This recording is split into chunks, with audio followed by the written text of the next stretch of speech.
You think banned fast food is a modern thing? In the 1970s, entire menu items disappeared overnight, and it wasn't just poor sales.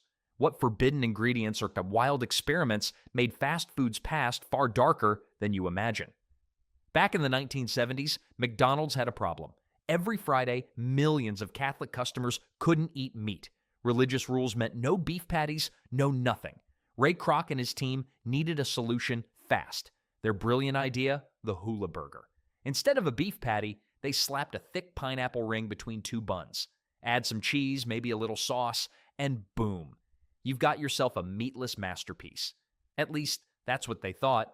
The Hula Burger launched with high hopes. McDonald's figured Americans would embrace this tropical twist on their classic burger formula. After all, pineapple was sweet, it was different, and it definitely wasn't meat. Problem solved, right? Wrong. Dead wrong. Customers took one bite and basically ran for the hills. The pineapple was too sweet for a burger.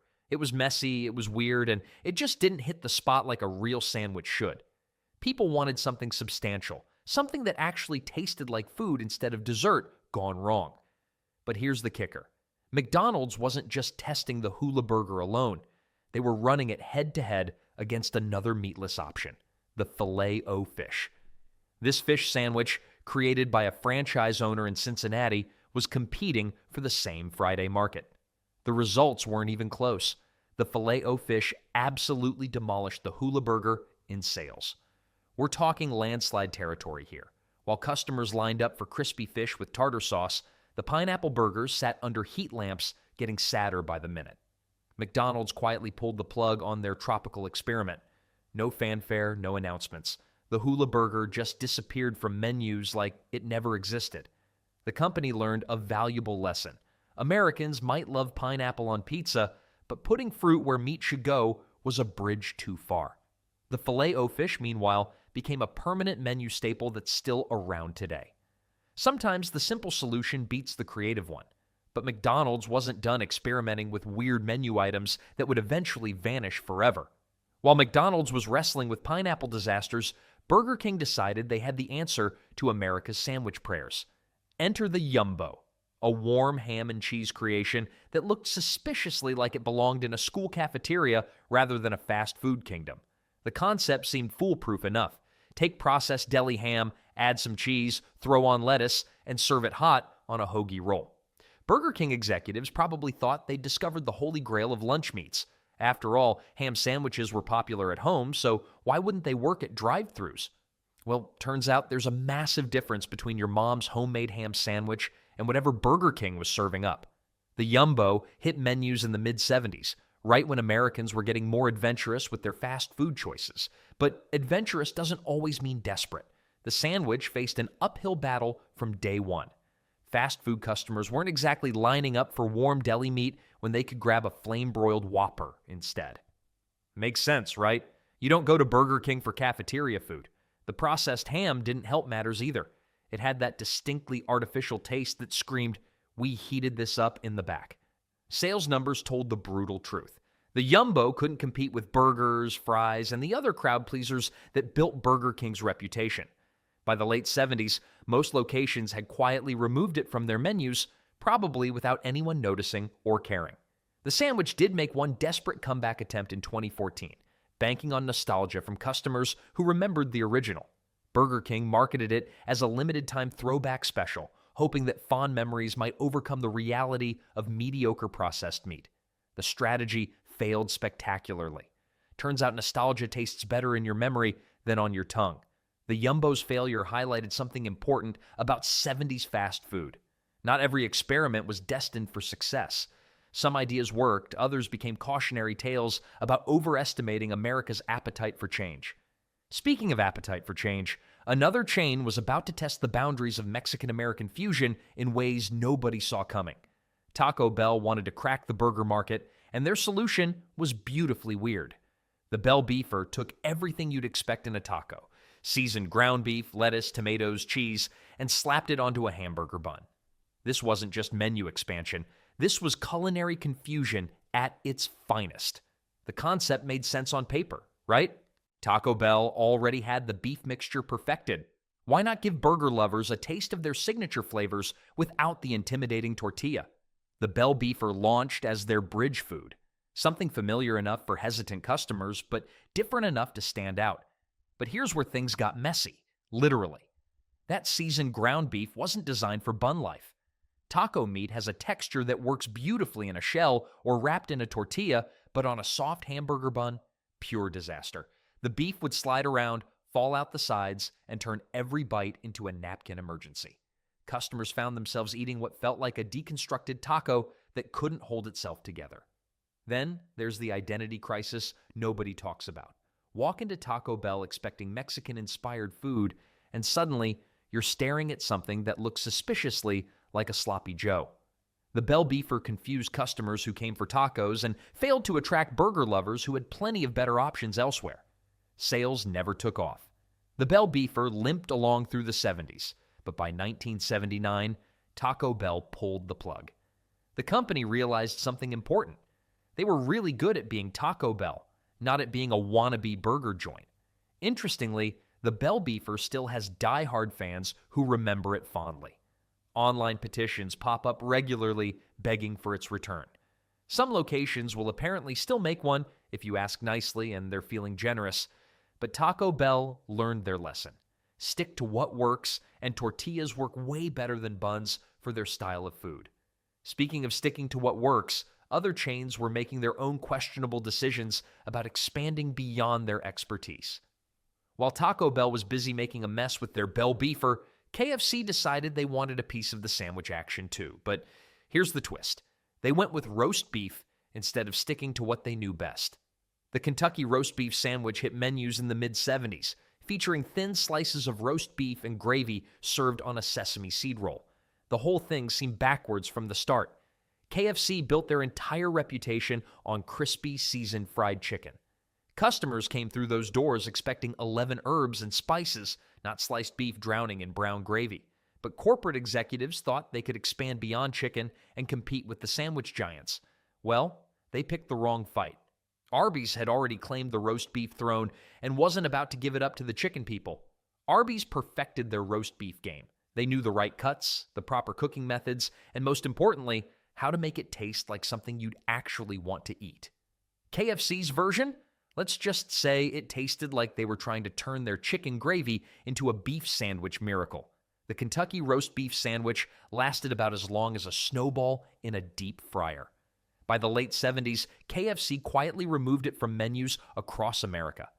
Turns out customers weren't interested in identity confusion. They wanted KFC to be the chicken place, not some wannabe sandwich shop trying to do everything. And honestly, can you blame them? When you walk into KFC, you're thinking about that crispy coating and secret recipe. Nobody ever said, you know what would make this chicken place better? Mediocre roast beef. The failure taught KFC a valuable lesson about staying in their lane. Today, you won't find a single piece of roast beef in any KFC location. They learned to stick with what made them famous in the first place. But KFC's sandwich experiment wasn't the only identity crisis happening in fast food during this era. Another major chain was about to launch their own confusing menu adventure. While KFC was busy failing at roast beef, another chain was cooking up their own disaster. Burger Chef thought they had cracked the code with their Big Chef sandwich. 2 beef patties, lettuce, cheese, pickles, and their special sauce, all stacked on a sesame seed bun. Sound familiar? That's because it was basically McDonald's Big Mac with a different name slapped on it. The Big Chef launched in the late 1960s, and honestly, it wasn't terrible. The sauce had a tangy kick, the patties were decent sized, and the whole thing held together pretty well. Burger Chef marketed it hard, positioning themselves as the scrappy underdog taking on the Golden Arches. For a while, it actually worked. But here's where things get interesting. Burger Chef wasn't just competing with McDonald's. They were fighting a war on multiple fronts. Burger King was pushing their Whopper, Wendy's was gaining ground with fresh beef, and every strip mall seemed to sprout 3 new burger joints overnight. The fast food landscape of the 70s was absolutely ruthless.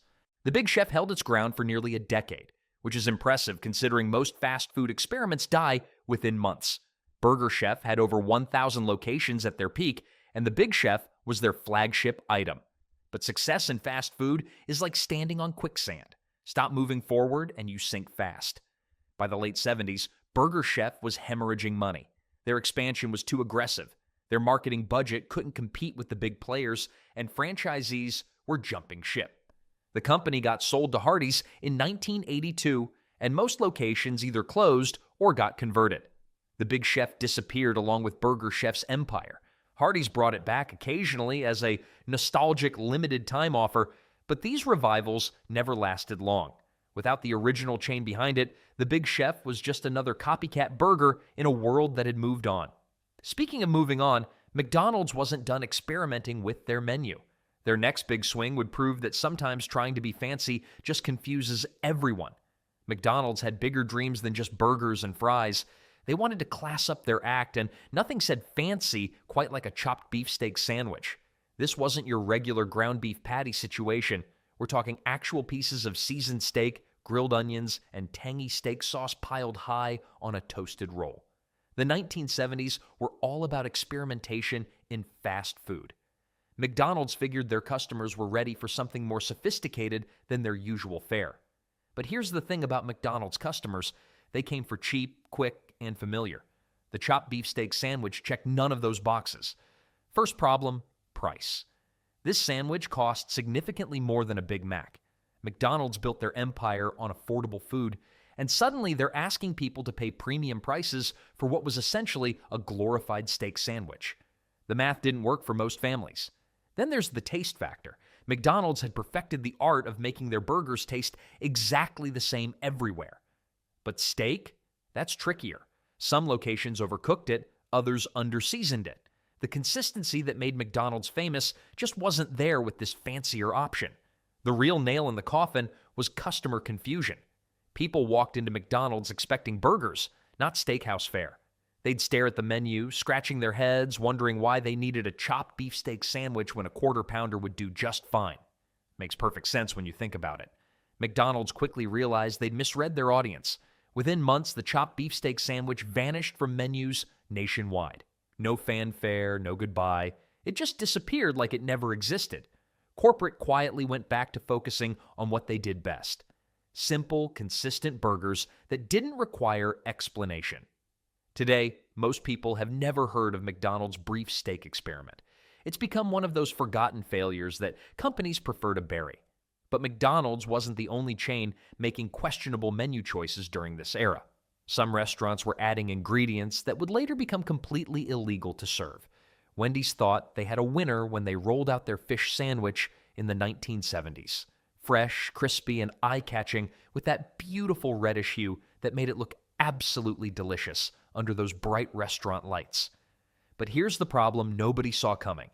That gorgeous color came from red dye number 2, and it was about to become one of the most controversial food additives in American history. The dye gave Wendy's fish sandwich this appealing, almost sunset-like glow that made customers think, wow, that looks amazing.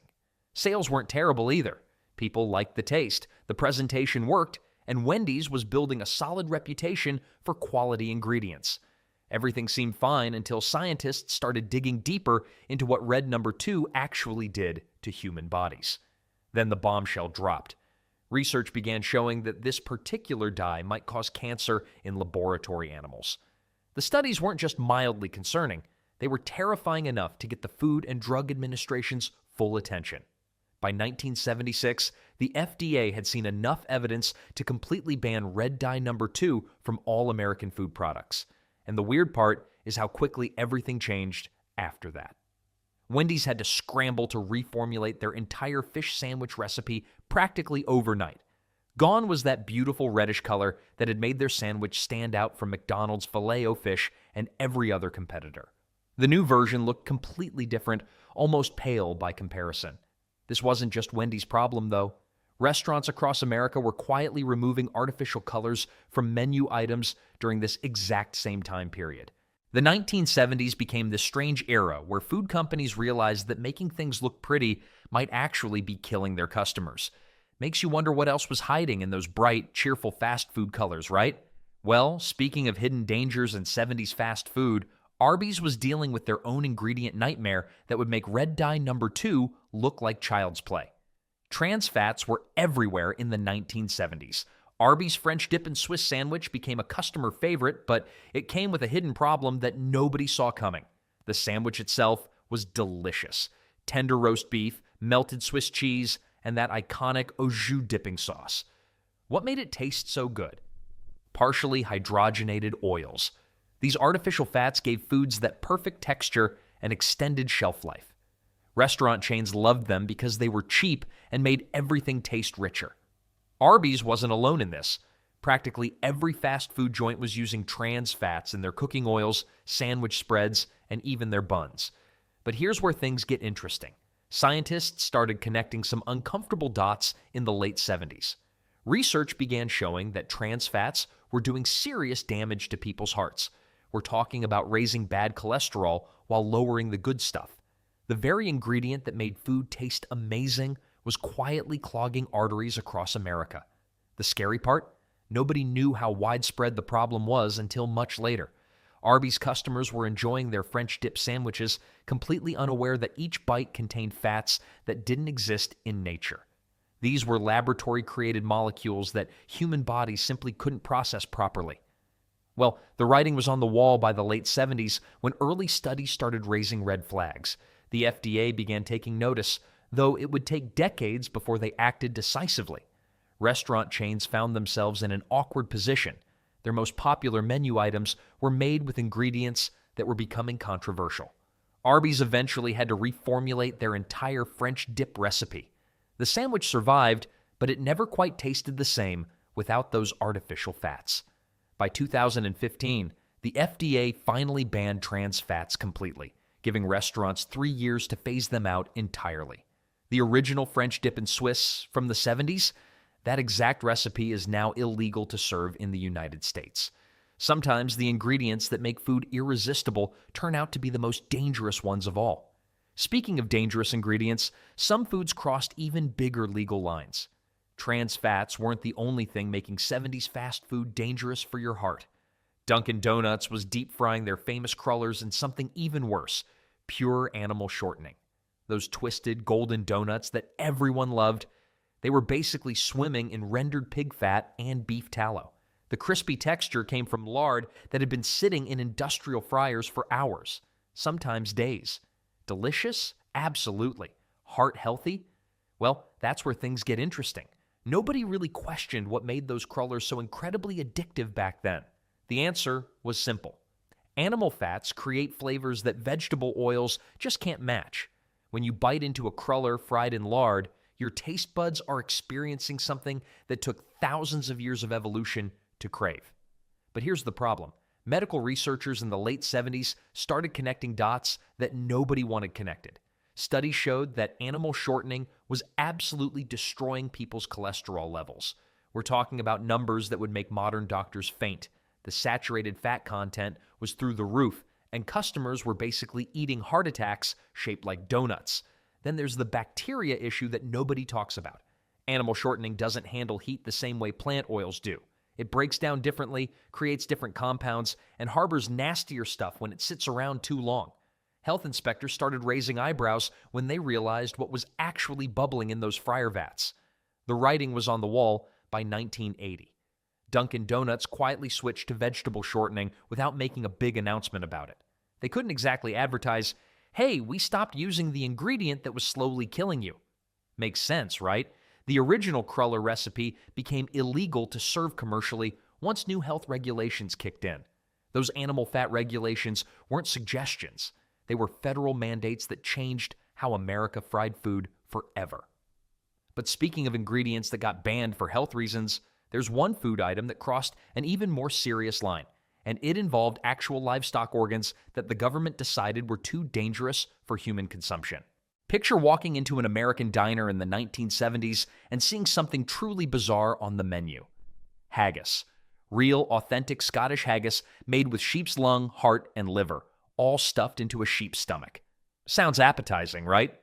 Well, some adventurous restaurant chains and diners actually serve this traditional Scottish dish to curious Americans.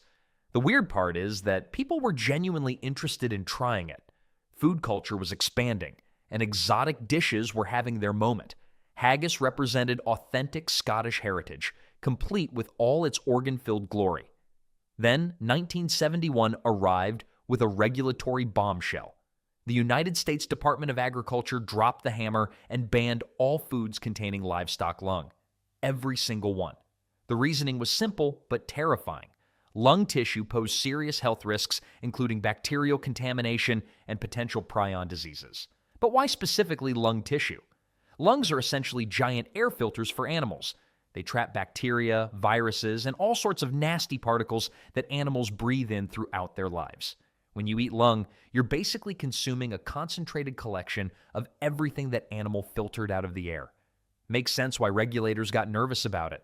The ban hit haggis particularly hard because lung is a core ingredient in authentic recipes. Scottish tradition demands it. Without lung, you're making something that might taste similar, but it's not real haggis. It's like calling something pizza when it has no cheese. Restaurant owners who had invested in haggis recipes suddenly found themselves holding illegal inventory. They scrambled to create substitute versions using only heart, liver, and other permitted organs. Some places just gave up entirely and removed haggis from their menus forever. Today, if you want authentic haggis in America, you're out of luck. The ban remains firmly in place, and the USDA shows zero interest in reversing it. Scottish restaurants in the United States serve modified versions that purists argue miss the point entirely. Food safety regulations have only gotten stricter since then, making it virtually impossible that lung-based haggis will ever return to American tables. Sometimes authenticity loses to safety concerns, and this Scottish delicacy learned that lesson the hard way.